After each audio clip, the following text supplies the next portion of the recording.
ಕುಖ್ಯಾತ ನಕ್ಸಲ್ ನಾಯಕ ರಾಮಧೇರ್ ಮಜ್ಜಿ ಶರಣು ಏನಿದ್ದಾರೆ ಆತ 11 ಮಂದಿ ಸೇರಿ ನಕ್ಸಲರು ಶರಣಾಗಿದ್ದಾರೆ ಅಂತ ಹೇಳಲಾಗ್ತಾ ಇದೆ. ಒಂದು ವಿಚಾರಕ್ಕೆ ಸಂಬಂಧಪಟ್ಟಂತೆ ಮಜ್ಜಿ ತಲೆಗೆ 1 ಕೋಟಿ ರೂಪಾಯಿಯನ್ನು ಬಹುಮಾನ ಘೋಷಿಸಿತ್ತು ಸರ್ಕಾರ. ಈ ಒಂದು ವಿಚಾರಕ್ಕೆ ಸಂಬಂಧಪಟ್ಟ ಹಾಗೆ ಛತ್ತೀಸ್ಗಢದ ಬರಕ್ ಘಟ್ಟಾದ ಪೊಲೀಸ್ ಠಾಣೆಯಲ್ಲಿ ಮಜ್ಜಿ ಶರಣಾಗಿದ್ದಾರೆ ಅಂತ ಹೇಳಲಾಗ್ತಾ ಇದೆ.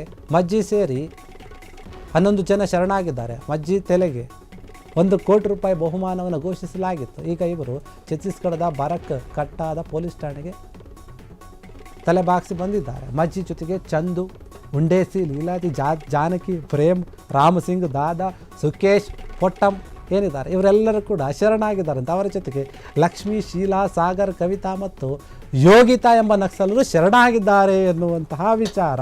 ಮಹಾರಾಷ್ಟ್ರ, ಮಧ್ಯಪ್ರದೇಶ, ಛತ್ತೀಸ್ಗಢ ನಕ್ಸಲ್ ಮುಕ್ತ ಅಂತ ಹೇಳಲಾಗ್ತಾ ಇದೆ. ಬಾಲಾಘಟ್ನಲ್ಲಿ ಮಧ್ಯಪ್ರದೇಶದ ಸಿಎಂ ಮೋಹನ್ ಯಾದವ್ ಮುಂದೆ ಇವರು ಶರಣಾಗಿದ್ದಾರೆ. 4 ಮಹಿಳೆಯರು ಸೇರಿದಂತೆ 10 ನಕ್ಸಲರು ಶರಣಾಗಿದ್ದಾರೆ ಎನ್ನುವಂತಹ ಮಾಹಿತಿ. ಅವರಿಗೆ ಸಂವಿಧಾನದ ಪ್ರತಿಯನ್ನು ನೀಡುವ ಮೂಲಕ ಮುಖ್ಯವಾಹಿನಿಗೆ ಬರಮಾಡಿಕೊಳ್ಳಲಾಗಿದೆ. ಈ ವೇಳೆ ಶರಣಾದ ನಕ್ಸಲರು ತಮ್ಮ ಶಸ್ತ್ರಾಸ್ತ್ರಗಳನ್ನು ತ್ಯಜಿಸಿ ಇನ್ನು ಮುಂದೆ ನಾವು ನಕ್ಸಲಿಸಂನಲ್ಲಿ ತೊಡಗೋದಿಲ್ಲ ಅಂತ ಹೇಳಿ ಶಪಥ ಮಾಡಿದ್ದಾರೆ. ಖ್ಯಾತ ನಕ್ಸಲ್ ರಾಮಧೇರ್ ಮಜ್ಜಿ ಸೇರಿ 11 ಜನ ನಕ್ಸಲರು ಶರಣಾಗಿದ್ದಾರಂತೆ. ಮಜ್ಜಿ ತಲೆಗೆ ಈ ಹಿಂದೆ 1 ಕೋಟಿ ರೂಪಾಯಿ ಅವ್ರನ್ನ ಹುಡುಕೊಟ್ರೆ 1 ಕೋಟಿ ರೂಪಾಯಿ ಕೊಡ್ತೀವಂತ ಬಹುಮಾನವನ್ನು ಘೋಷಿಸಿದ್ರು. ಹೀಗಾಗಿ ಛತ್ತೀಸ್ಗಢದ ಬರಕ್ ಘಟ್ಟಾದ ಪೊಲೀಸ್ ಠಾಣೆಯಲ್ಲಿ ಇವರೆಲ್ಲರೂ ಕೂಡ ಶರಣಾಗಿದ್ದಾರೆ. ಮಜ್ಜಿ ಅಂಡ್ ಟೀಮ್ ಮಜ್ಜಿ ಜೊತೆ ಚಂದು, ಹುಸೆಂಡಿ, ಲಲಿತಾ, ಜಾನಕಿ, ಪ್ರೇಮು, ರಾಮ್ ಸಿಂಗ್, ದಾದಾ, ಸುಕೇಶ್, ಪೊಟ್ಟಂ ಈ ರೀತಿಯಾದಂಥವರೆಲ್ಲರೂ ಸೇರಿಕೊಂಡಿದ್ದಾರೆ. ಲಕ್ಷ್ಮಿ, ಶೀಲಾ, ಸಾಗರ್, ಕವಿತಾ ಮತ್ತು ಯೋಗಿತಾ ಇವರೆಲ್ಲರೂ ಕೂಡ ನಕ್ಸಲರಾಗಿದ್ದರು. ಈಗ ನಾವು ನಕ್ಸಲರಾಗಿರೋಲ್ಲ ಅಂತ ಹೇಳಿ ಎಲ್ಲವನ್ನು ನಿಲ್ಲಿಸಿದ್ದಾರೆ. ಮಹಾರಾಷ್ಟ್ರ, ಮಧ್ಯಪ್ರದೇಶ, ಛತ್ತೀಸ್ಗಢ ಈಗ ನಕ್ಸಲ್ ಮುಕ್ತ ಎನ್ನುವಂತಹ ಮಾತು. ನೋಡಿ, ಹಿಂದೆ ಕೂಡ ಕರ್ನಾಟಕದಲ್ಲಿಯೂ ಕೂಡ ಈ ರೀತಿಯಾಗಿ ನಕ್ಸಲರು ಶರಣಾಗಿದ್ದರು. ಅದು CM ಸಿದ್ದರಾಮಯ್ಯ ಅವರ ಮುಂದೆ. ಈ ಒಂದು ವಿಚಾರ ಕೂಡ ಗಮನದ ಕೆಲವರಿಗೆ ನೆನಪಿರುತ್ತೆ. ಕರ್ನಾಟಕದಲ್ಲಿ ಕೂಡ ಶರಣಾಗಿದ್ದರು. ಅದೇ ರೀತಿಯಾಗಿ ಯಾಕಿದಿತ್ತಪ್ಪ ಅಂತ ಹೇಳಿ ಇವರು ಕೂಡ ಅದನ್ನು ನೋಡಿಕೊಂಡು ಅದರಿಂದ ಪ್ರೇರಿತರಾಗಿ ಏನಾದರೂ ಶರಣಾದರೆ ಗೊತ್ತಿಲ್ಲ. ಆದರೆ ಇದೊಂದು ಒಳ್ಳೆಯ ವಿಚಾರ.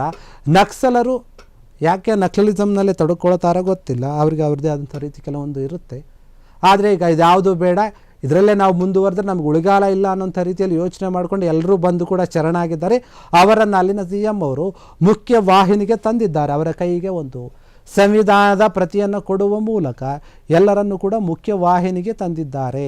ಈ ಒಂದು ವಿಚಾರವಾಗಿ 4 ಮಹಿಳೆಯರು ಸೇರಿದಂತೆ 10 ನಕ್ಸಲರು ಶರಣಾಗಿದ್ದಾರೆ. ಅವರಿಗೆ ಸಂವಿಧಾನದ ಒಂದು ಪ್ರತಿಯನ್ನು ನೀಡುವ ಮೂಲಕ ಮುಖ್ಯವಾಹಿನಿಗೆ ಬರಮಾಡಿಕೊಳ್ಳಲಾಗಿದೆ. ಈ ವೇಳೆ ಶರಣಾದಂತಹ ಒಂದು ನಕ್ಸಲರು ತಮ್ಮ ಶಸ್ತ್ರಾಸ್ತ್ರಗಳನ್ನು ಹಸ್ತಾಂತರಿಸಿದ್ದಾರೆ.